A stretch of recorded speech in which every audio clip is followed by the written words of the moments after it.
Morning student, this is your Gulshan sir from evergreen academy Patori. जैसा कि हम लोग का क्लास 9 में फैक्टराइजेशन टॉपिक चल रहा है और आपको हमने बहुत सारे क्वेश्चन को बनाने के लिए दिया एज होमवर्क। आपने उसको बनाया और आपने कई सारे डाउट हमारे पास दिया। उन सारे डाउट में से जो बहुत प्यारा सा डाउट हमें लगा, हम पहले उसको डिस्कस करने जा रहे हैं। अब इस क्वेश्चन को देखकर बहुत सारे बच्चे के मन में ये ख्याल है कि सर क्या फैक्टराइजेशन में डायमेंशन की चर्चा कैसे आ गई, फैक्टराइजेशन में रेक्टेंगल और क्यूबॉइड का चर्चा कैसे आ गई। याद कीजिए, हमने जो आपको होमवर्क दिया था उसमें क्वेश्चन नंबर 16 एंड 17 वो एक बता देते हैं, आपको पूरा स्टोरी समझ में आ जाएगा क्या। ठीक है, उससे पहले सबको कीजिए, आपको क्वेश्चन नंबर 16 बता रहे हैं। आपके पास क्वेश्चन अवेलेबल है, इसी वजह से हम क्वेश्चन नंबर 16 बोल रहे हैं। किन्हीं बच्चों के पास अगर क्वेश्चन अवेलेबल नहीं है तो उनके लिए हम एक बार क्वेश्चन को पढ़ देते हैं। चलिए ध्यान से देख के चलिएगा। क्वेश्चन नंबर 16 के रिगार्डिंग हम लोग बात कर रहे हैं। ठीक है, तो क्वेश्चन क्या है? क्वेश्चन क्या है? Give possible expressions for the length and breadth of the rectangle having 35y square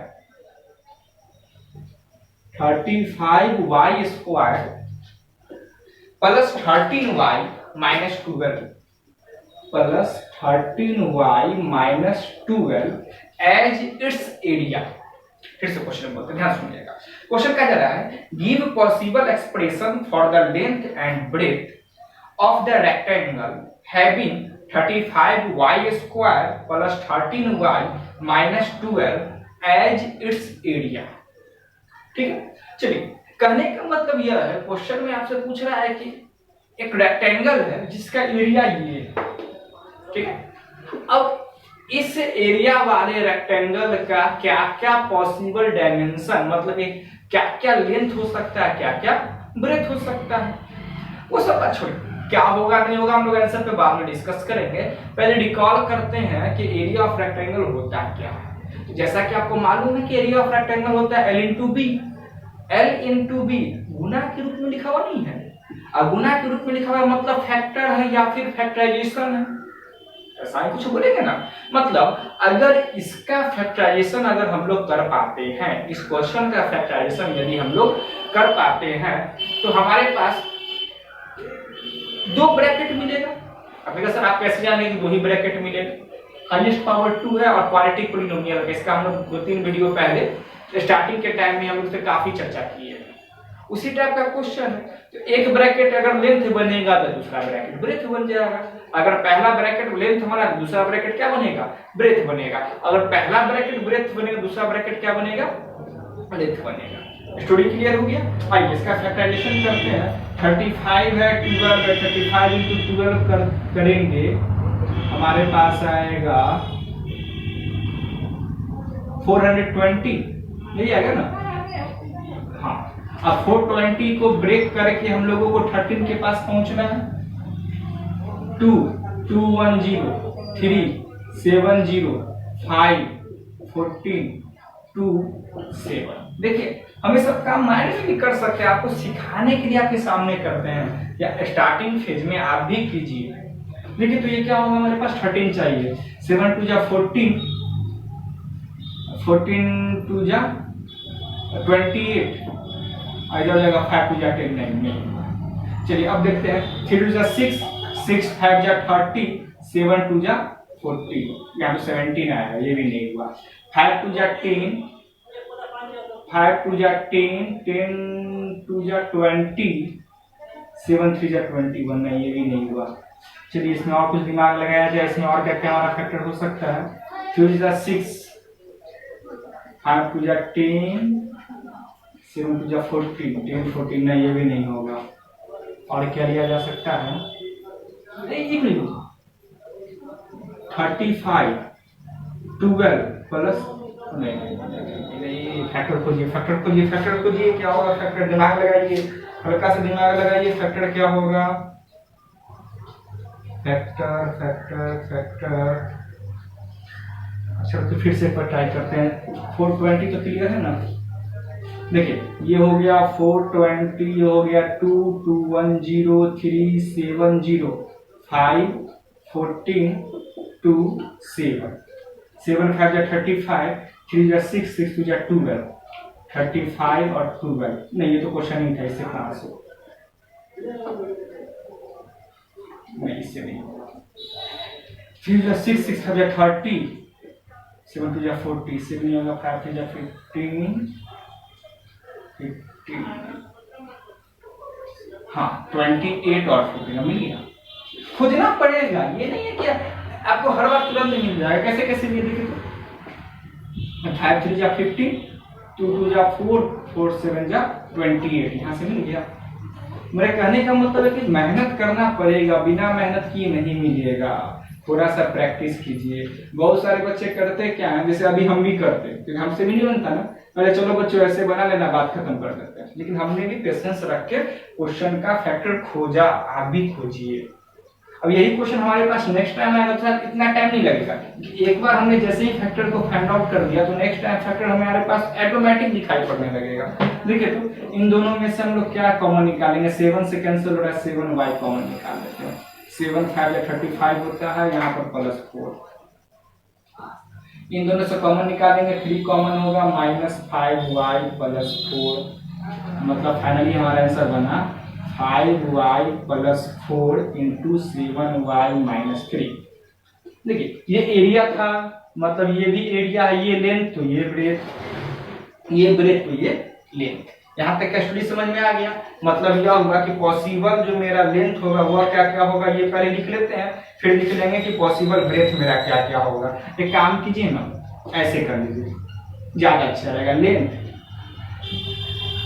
breath पहला क्या हो सकता है, ये 5y + 4,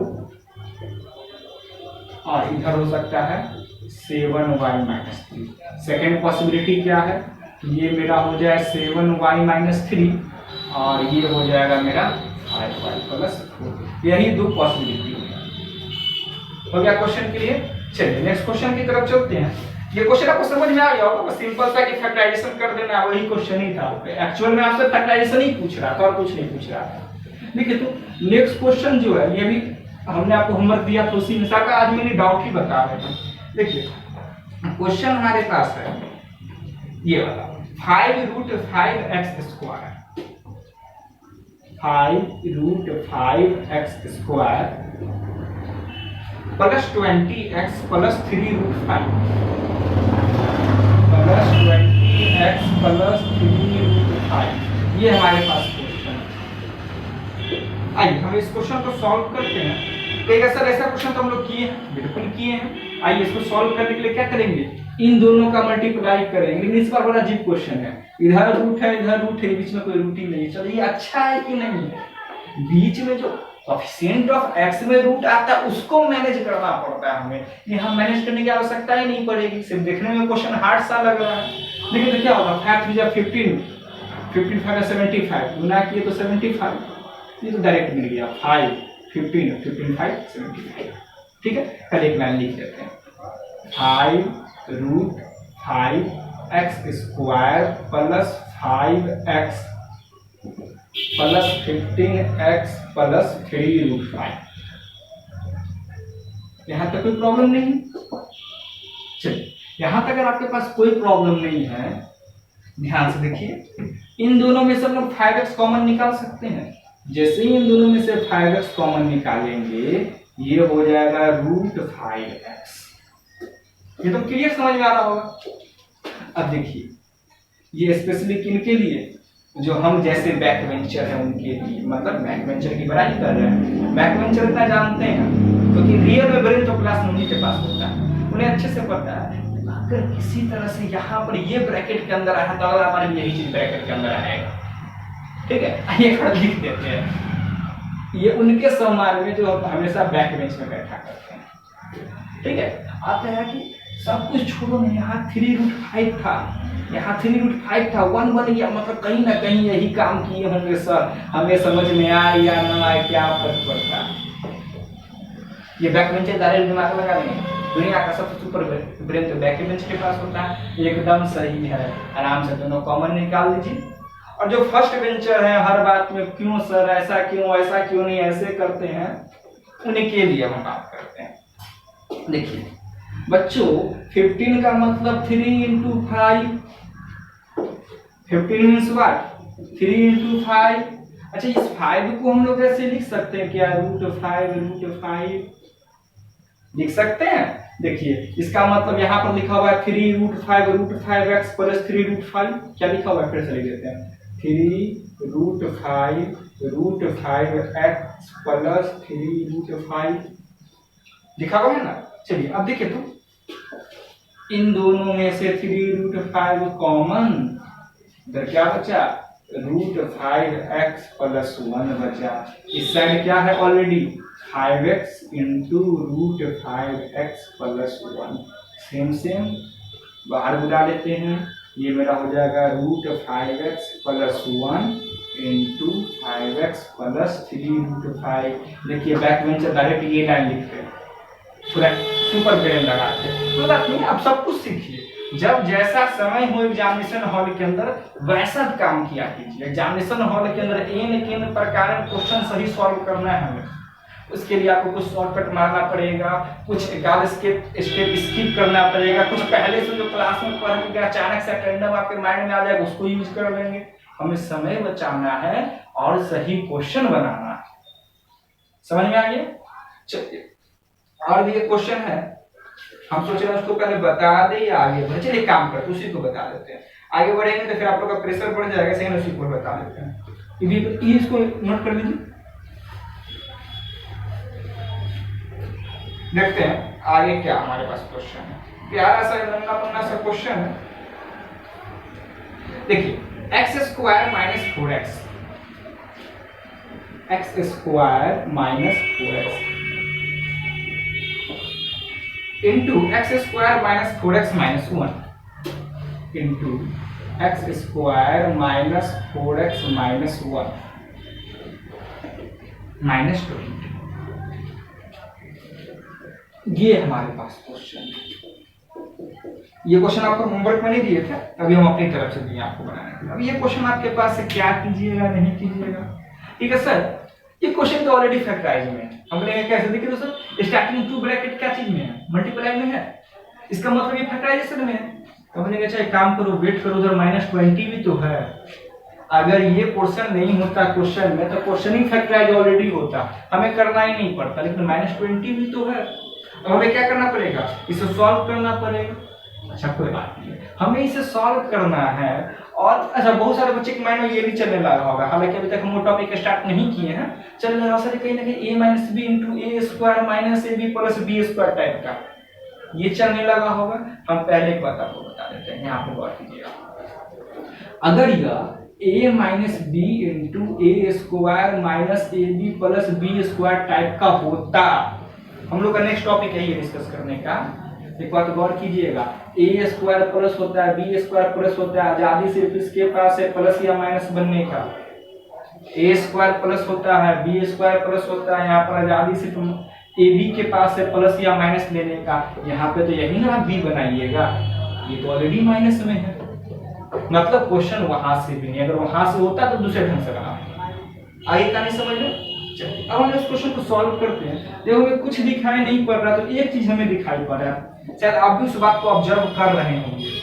सर जो बात यहाँ से लेके यहाँ तक लिखा हुआ सेम बात नहीं यहाँ तक लिखा हुआ है। जो बात यहाँ से लेके यहाँ तक लिखा हुआ है वही बात तो यहाँ से लेके यहाँ तक लिखा हुआ है। ऐसा करते हैं ना, इतना दूर को a मानते हैं, ठीक है। ऑब्वियस है कितना दूर मेरा क्या हो गया, a इंटू a²। अब a होगा -1 के साथ गुना, तो -x² - 4x - 20। अब बताइए क्या आपसे ये क्वेश्चन बनेगा? याद कीजिए क्वेश्चन ऐसा पूछा गया था, कुछ नहीं है। क्या है यहाँ पर जिसका स्क्वायर वही बात यहाँ लिखा हुआ है, लिखा हुआ है कि नहीं लिखा हुआ है, ठीक है। यहाँ पर -20। अगर आपको नहीं समझ में आ रहा है थोड़ी देर के लिए, हालांकि जरूरत नहीं है, फिर भी हम कर ही देते। चलिए लेट x² - 4x = t। हमें लिखने का बिल्कुल मन नहीं है, लेकिन आप हो सकता है स्किप कर जाइएगा, इसी वजह से इस पॉइंट को लिख रहा है। तो हमारा क्वेश्चन क्या चेंज हो गया, t² - t - 20। हम ये नहीं लिखना चाह रहे, इसमें चेंज हो गया। अब हम आपको बोलेंगे कि आप इसका फैक्टराइज करो, आराम से कर लोगे। 20 यहाँ 1 इंटू 20 20, 5 4 जा 20, 5 और 4 की मदद से कर लेते हैं। देखिए तो मेरा क्या बनेगा, T square minus 5t plus 4t minus 20, यहाँ से t कॉमन तो t माइनस 5, यहाँ से 4 कॉमन तो t minus 5, t minus 5 t minus 5 यहाँ पर है। लेकिन t तो ओरिजिनल क्वेश्चन में है ही नहीं, t तो हमने अपनी तरफ से लिया है, तो t की जगह क्या लिखेंगे, एक्स स्क्वायर माइनस 4x लिखेंगे। जहां जहां पे t नजर आ रहा है वहां वहां क्या लिख दे, x square minus 4x minus 5। अच्छा एक बात बता देते हैं, अगर कहीं पर सॉल्व करने में कुछ गलती हो जाए तो आप हमें कमेंट में बता दिया कीजिए। कभी कभी होता है कुछ बोल रहे हैं आप सामने में हो नहीं, हमें लगता है आप सामने में हो, गलती होगा तो बता दोगे, तो उससे कुछ कभी कभी प्रश्न से गलती हो सकता है। अगर आप उसको ऑब्जर्व करते हैं तो बता दिया ताकि हम उसको नीचे कमेंट में पिन कर देंगे, बाद में तो वीडियो देखेगा तो पता चल जाएगा यहाँ पर प्लस माइनस की गलती है। चलिए खैर यहाँ पर तो हमें कोई गलती नजर नहीं आ रहा है, समझ में आ गया, कोई दिक्कत? अच्छा अब सुनिए, आपका आंसर ये हो गया। लेकिन फैक्टराइजेशन का एक रूल है, रूल क्या है कि फैक्टराइजेशन आपको उस समय तक करना है जब तक वो फैक्टराइज हो सके। कहने का मतलब यह हुआ कि यहाँ पर भी आपका आंसर सही है। अब हम एक बात पूछेंगे, क्या इसे पॉसिबिलिटी है कि और फैक्टराइज किया जा सके? तो कहिएगा सर इसका तो पता नहीं, इसका तो पता नहीं, ये पोर्शन का फैक्टराइजेशन हो सकता है। आप पहला काम क्या कर सकते हैं, यहीं पर आंसर लिख के बात खत्म कर सकते हैं, लेकिन हम आपको पूरा कंप्लीट नॉलेज देना चाह रहे हैं। कहेंगे तब क्या सर इस पोर्शन का फैक्टराइज हो सकता है, बोलेंगे आपको कैसे पता? सर यहाँ a स्क्वायर है और 4 को हम 2 का स्क्वायर लिख सकते हैं, तो ये a स्क्वायर हो गया प्लस b स्क्वायर हो गया, ये जो 4x है ये 2ab, देखिए तो 4x नहीं बन गया, बना कि नहीं बना? तो अब ये स्टेप डायरेक्ट लिख देते हैं, ये पोर्शन है मेरा x square minus 4x minus 5 और ये पोर्शन है हमारा x माइनस 2 का होल स्क्वायर। ठीक है, ये आपका आंसर हो गया। तो देखो ना इसको, a square plus b square minus 2ab हो गया। आप इसको ऐसे भी लिख सकते हैं, x square minus 4x minus 5 into x minus 2 into x minus 2। ठीक है, चलिए आप लोगों के बेनिफिट के लिए आज की क्लास को हम लोग यहीं स्टॉप करते हैं। कल एक न्यू टॉपिक के साथ हम लोग डिस्कस करेंगे। ठीक है, तब तक हम आपसे यह उम्मीद करते हैं कि जिन भी बच्चों का भी क्वेश्चन बनाना बचा हुआ होगा ऑनेस्टी के साथ उस क्वेश्चन को बना लेंगे। ठीक है, एक बात गौर कीजिएगा, आज एचआरडी मिनिस्ट्री आए, उन्होंने भी बच्चों को एक बात बोला कि बच्चे घर पे मन लगा के पढ़ाई करें, एग्जाम कैसे लेना है, स्कूल कैसे खुलना है, ये सब गवर्नमेंट का काम है, गवर्नमेंट को करने दें। ठीक है, तो वो सब आप पैनिक मत होइए कि स्कूल कब खुलेगा, स्कूल खुलेगा तब बनाएंगे। गवर्नमेंट भी आपसे यही चाह रहा है, देश भी आपसे यही चाह रहा है कि आप जो ह्यूमन रिसोर्सेस हैं देश के, ये घर पे अपने आप को और डेवलप करें। फिलहाल समय की मांग है। खैर यहाँ तक समझ में आ गई, कल हम लोग न्यू टॉपिक के साथ मिलते हैं, तब तक के लिए बाय बाय, टेक केयर। और वैसे कोई भी आपके भाई बहन या दोस्त जो भी है, फ्रेंड है, कजन है, जिनको अभी तक क्लास के बारे में नॉलेज नहीं मिल पाया किन्हीं भी कारणों से, आप उन तक ये नॉलेज पहुंचा दीजिए कि क्लास कंटिन्यू है, फैक्टराइजेशन भी 50% टॉपिक कंप्लीट हो चुका है। Okay, bye bye, take care.